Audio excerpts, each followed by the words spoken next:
What if the life you are waiting for is not ahead of you, but within you, waiting for your permission to appear? What if the very thing you desire is not delayed, denied, or distant, but simply unaccepted? This message is not about hoping, wishing, or struggling. It is about a shift so subtle, yet so absolute, that once it occurs, life has no option but to respond. You have been taught to believe that change comes from effort, from circumstances, from time. But the truth is far simpler and far more powerful. Change comes from who you are being, not what you are doing. The moment you learn how to live inwardly, as though your wish has already come true, the world must reorganize itself around that assumption. This is not imagination used as fantasy. It is imagination used as law. And once you understand this secret, you will never again wait for permission to feel fulfilled. You will become it first and allow reality to follow. Everything begins with feeling, not effort, not action, not circumstances, but the quiet emotional state you consistently return to. Before anything appears in your outer world, it is first accepted inwardly as a feeling. This is the foundation upon which all creation rests. If you understand this one truth and apply it, you will stop struggling with life and begin allowing it to move in your favor naturally. Most people attempt to change their world by changing conditions. They wait for evidence before they permit themselves to feel relieved, grateful, confident, or fulfilled. But this order is backwards. The feeling does not follow the event. The event follows the feeling. Life does not respond to what you want. It responds to what you are emotionally convinced of. Feeling is not emotion in the dramatic sense. It is not excitement or intensity. Feeling is a state of knowing, a settled inner atmosphere. It is the difference between hoping something will happen and quietly expecting it. When your wish is fulfilled, there is no strain in you, there is no inner argument. There is a calm acceptance that says, this is done. This is why trying harder often produces less. Effort belongs to the state of not having. The one who already has does not try. They assume. And assumption, when felt as natural, becomes law. When you enter the feeling of fulfillment, even briefly, you shift into a different state of being. From that state, thoughts change effortlessly. Choices become obvious. Reactions soften. The world begins responding differently because you are no longer the same person inwardly. To live from feeling does not mean denying what your senses report. It means refusing to let appearances dictate your inner state. The senses show you the past. They reflect old assumptions. Feeling creates the future. When you prioritize feeling over facts, you are choosing cause over effect. Ask yourself often, how would I feel if this were already resolved? Not what would I do, but how would I feel? Would I be relaxed, certain, grateful, at ease? That feeling is the creative seed. Enter it gently. Let it be subtle. Let it feel normal. The moment it feels natural, it becomes powerful. Many people touch the feeling for a moment and then abandon it because the outer world does not immediately change. But feeling must be occupied, not visited. You return to it again and again until it becomes your default state. Persistence is not forcing emotion.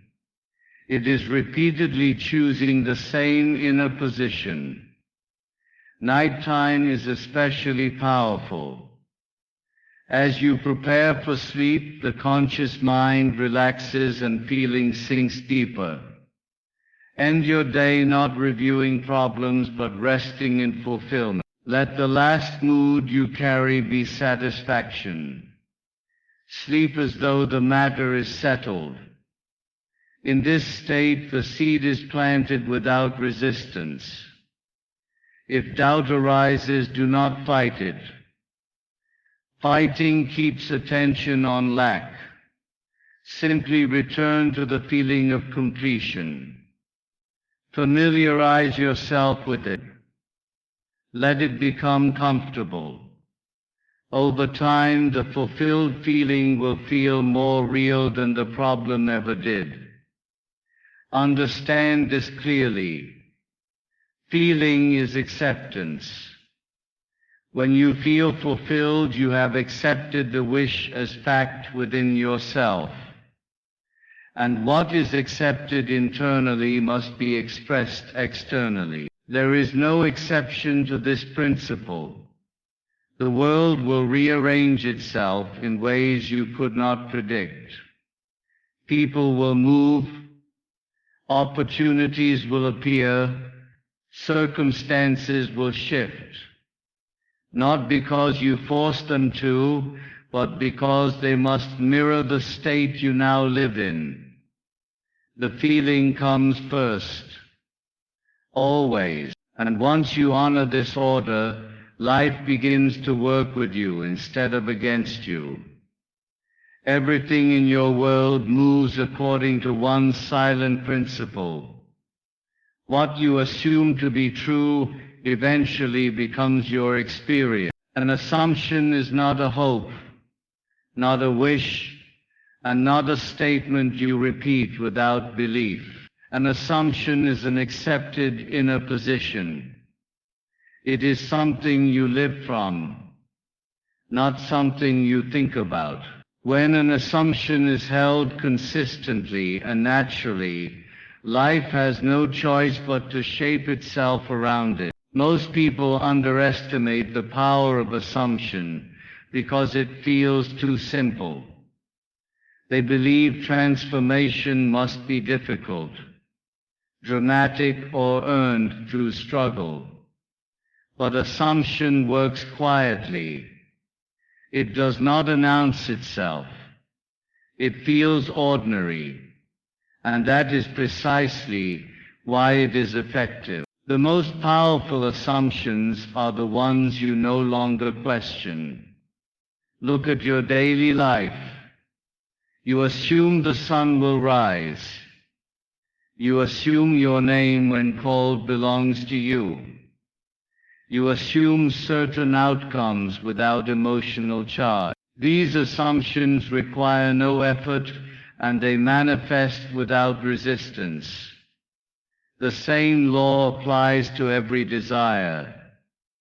When your wish is assumed with the same calm certainty, it must materialize. The mistake many make is trying to force belief. They repeat affirmations while inwardly arguing against them. This creates tension, not assumption. True assumption feels like relief. It carries a sense of finality. The moment you assume the wish fulfilled, the search ends. You stop looking for signs. You stop asking when. You stop negotiating with life. To assume something is to live as though it is already settled. This does not mean pretending or lying to yourself. It means choosing the state in which the desire is already part of your identity. You think differently because you are different. You respond differently because the outcome is no longer in question. Assumption becomes law through persistence. Not persistence in effort, but persistence in being. Each time the mind drifts back to the old story, you gently return to the assumed state. You do not argue with doubt. You outgrow it by familiarity with fulfillment. What you repeatedly return to becomes your home. It is important to understand that assumption precedes evidence. If you wait for proof, you will remain waiting. Proof is the echo, not the cause. When you assume first, the world must catch up. Reality cannot resist a state that is consistently occupied. This is why impatience delays results. Impatience signals that the assumption has not yet been accepted. The one who truly assumes does not rush. They are already satisfied. Time becomes irrelevant because the outcome feels inevitable. Even contradictions in the outer world cannot stop a firm assumption. Appearances may temporarily disagree, but they are rearranging. Movement always precedes completion. When you assume the end, the path organizes itself automatically. Assumption works best when it feels natural. Do not choose a state that feels forced or extreme. Choose the version of fulfillment that feels believable to you. Let it grow. As comfort increases, assumption solidifies. At night, as you drift into sleep, rest in the assumption that the matter is done, not excited, not hopeful, simply decided. Leap in the feeling of certainty. This quiet acceptance impresses the subconscious more deeply than effort ever could. Remember this: you do not manifest what you repeat, you manifest what you assume. Words are only powerful when they express an already accepted state. Let your assumption be stronger than appearances, calmer than doubt, and more familiar than fear. Once assumed, the wish is no longer a desire. It is a fact awaiting expression. And life, obedient and precise, will deliver it in its own perfect way. Your life is shaped far less by what you say out loud and far more by what you quietly tell yourself when no one is listening. These inner conversations, the silent dialogues you repeat daily, are not harmless thoughts. They are instructions. They define the state you live in, and the state you live in determines the world you experience. Every moment, you are talking to yourself. You are explaining your past, predicting your future, judging your present.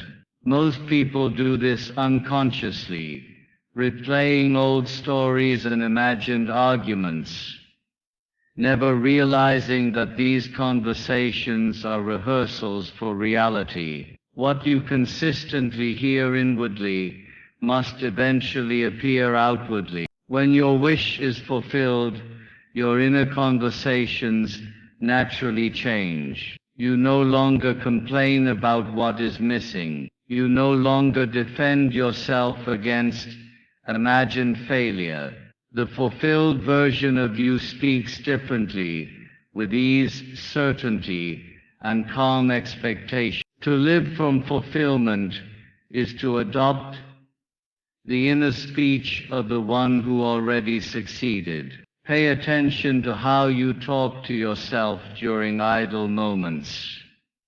When you are alone waiting, falling asleep, or walking quietly. These are the moments when inner conversations are most active, and these are the moments when impressions sink deepest.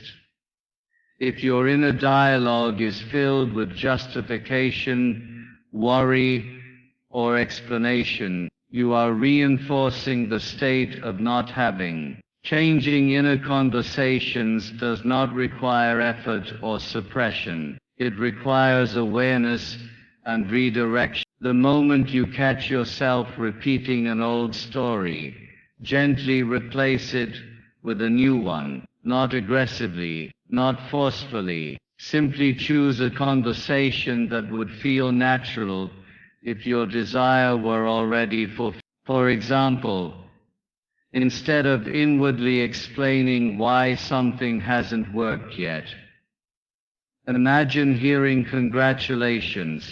Instead of replaying disappointment, imagine confirmation. Instead of preparing for failure, imagine relief. These conversations need not be long or detailed. They only need to be consistent.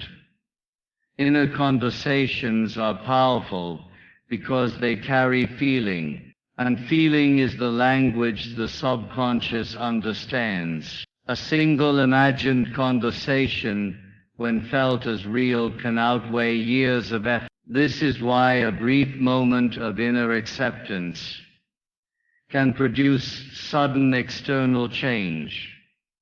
The mind resists at first, not because it is difficult, but because it is unfamiliar. Old conversations feel comfortable even when they are painful. New ones feel strange simply because they are new. Persist gently. Familiarity will turn the strange into the natural. Nighttime is especially important. As you drift towards sleep, the boundary between conscious and subconscious softens. This is the perfect moment to engage in inner conversations that imply fulfillment. Hear words that confirm success. Feel the satisfaction of being understood, appreciated, or relieved. Let sleep come while you are immersed in this new dialogue. Do not argue with the outer world. Do not rehearse problems mentally. Every argument you replay reinforces the very condition you wish to leave behind. The fulfilled state has no arguments. It has no explanations. It rests in knowing. If the outer world challenges you, return inwardly. Speak from the end. Ask yourself, what would I be telling myself right now if this were already resolved? Then, occupy that conversation. Live from it. Remember, your inner voice is the author of your life story. Change the story you tell yourself, and the chapters must change accordingly. The world does not respond to effort. It responds to inner agreement. Your inner conversations are always saying yes to something. Make sure they are saying yes to the life you intend to live. Desire is only the starting point. It reveals what you wish to experience, but it does not deliver the experience itself. What delivers is identity. Life does not respond to what you ask for. It responds to who you are being. This is why wanting something intensely does not guarantee its arrival. Wanting often confirms absence. Being confirms possession.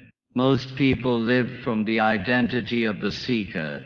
They see themselves as someone trying, hoping, waiting, or becoming. And because the outer world reflects the inner state, life continues to give them situations that require more trying, more hoping, and more waiting. The cycle repeats not because life is unfair, but because identity has not shifted. To manifest anything, you must move from the identity of the one who desires to the identity of the one who already has. This does not happen through pretending or positive thinking. It happens through inner acceptance. You accept a new version of yourself as natural, familiar, and true. Ask yourself this: if your wish were already fulfilled, who would you be? Not what would you have, who would you be? How would you carry yourself inwardly? How would you think about your future? How would you respond to challenge? These questions point you directly to the state you must occupy. Identity is revealed in reactions. The person who already has what they desire does not panic at delays. They do not read meaning into temporary obstacles. They move with quiet confidence, because the outcome feels secure. When you notice emotional reactions rooted in fear or lack, do not judge yourself. Simply recognize that you are momentarily identifying with the old self. Shifting identity is not instant for most people, and it does not need to be. It is a process of repetition and familiarity. Each time you return to the feeling of being the fulfilled version of yourself, you weaken the old identity and strengthen the new one. Over time, the new state becomes your default. Your actions will naturally change once identity changes. This is important. Do not attempt to act like the fulfilled version before you feel like them inwardly. Forced action belongs to effort. Natural action flows from being. When identity shifts, behavior follows without strain. This is why trying to do more rarely works. Action taken from the identity of lack produces more